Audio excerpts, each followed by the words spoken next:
We're back for part two. So this is dimensional analysis. What we're going to do here is we're going to do more conversions, but now we won't necessarily only be using powers of 10. So instead of just moving up and down the table at the top half of this worksheet, we're going to be using other conversion factors that are given to us here on the right, right? Again, the plan here is to cancel those units.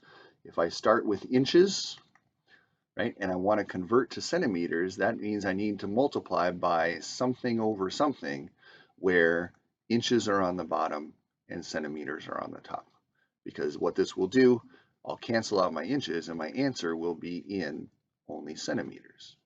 Now to figure out what I put in this fraction, that's where I use my conversion factor, because I know that 2.54 centimeters equals 1 inch. Right? And so then this just becomes 76 times 2.54. Plug that into the calculator and I get 193.04. Right? We could use significant figures here, right? We have two significant figures in our starting answer, and so the best we can do on the answer as far as significant figures would be 190 centimeters, right? We would round to two significant figures. This is the exact answer based on our conversion, but because our measurement has only two significant figures, we only have two significant figures in our answer here. Very similar idea in the second one, 582 pounds. I want the thing that I multiply it by to cancel out pounds and leave me with kilograms, because that's what I'm converting to. I'm given the conversion factor, 1 kilogram, 2.2 pounds, right? This time I'm dividing, but the units end up being the same. So all I have to do is take 582, divide it by 2.2, and I get 264.54 repeating kilograms. Now, once again, significant figures tell us that we should round to just 3 digits, and so, or 3 significant figures, and so 265 would be a reasonable answer.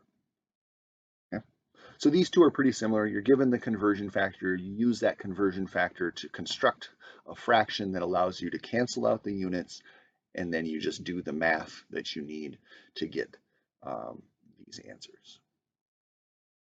All right, this one, I just switched to the right side and the left side just to be cruel, but it doesn't change what we're doing. All we're doing is we're just moving from grams per milliliter to kilograms per liter. Because the two sides of the equal sign can always just be flipped, you can flip this around and get back to the same general format that you've seen before.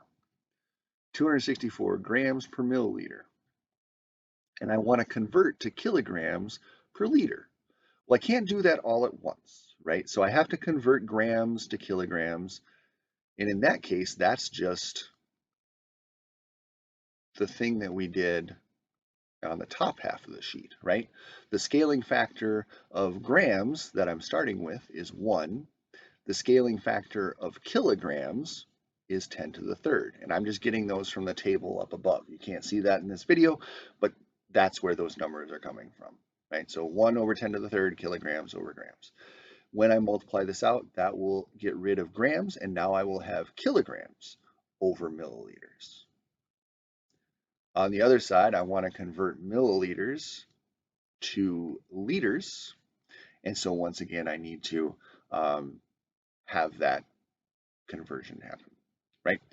1 milliliter is equal to 10 to the negative third liters, right? The factor of milliliters is 10 to the negative third.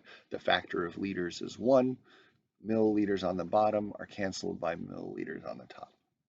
So now when I multiply this whole thing through, I have 26.4 times 1 times 1.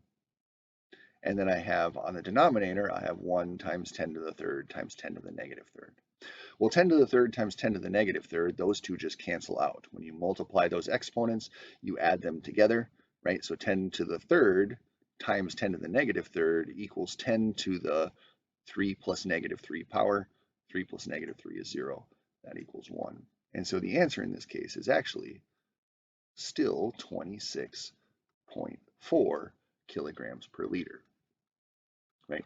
As you convert grams to kilograms and you convert milliliters to liters, you're converting each of them by the same scaling factor of 10 to the third. And so those two things, they both scale along at the same time and you end up with the same number.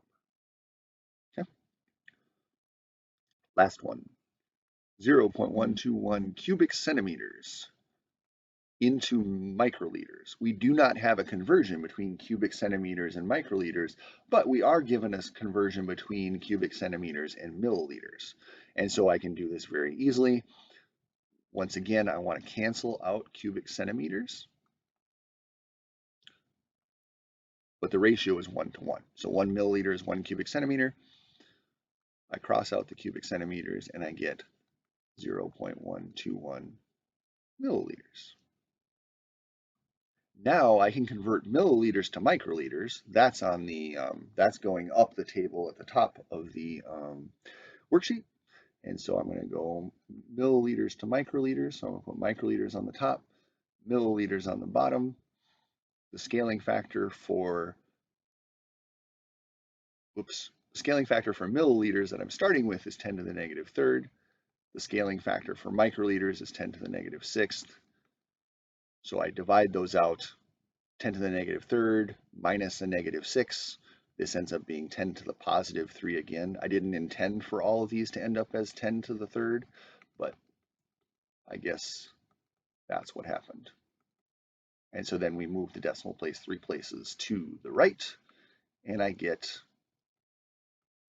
121 microliters as my answer there. Okay, so that's that worksheet. We made it through. Hopefully that is at least clarifying what questions you have, all that kind of stuff. If you have further questions, please send me an email. I have office hours on Monday and Thursday afternoons, and Wednesdays in the library in the morning after class. So hopefully I will see you there.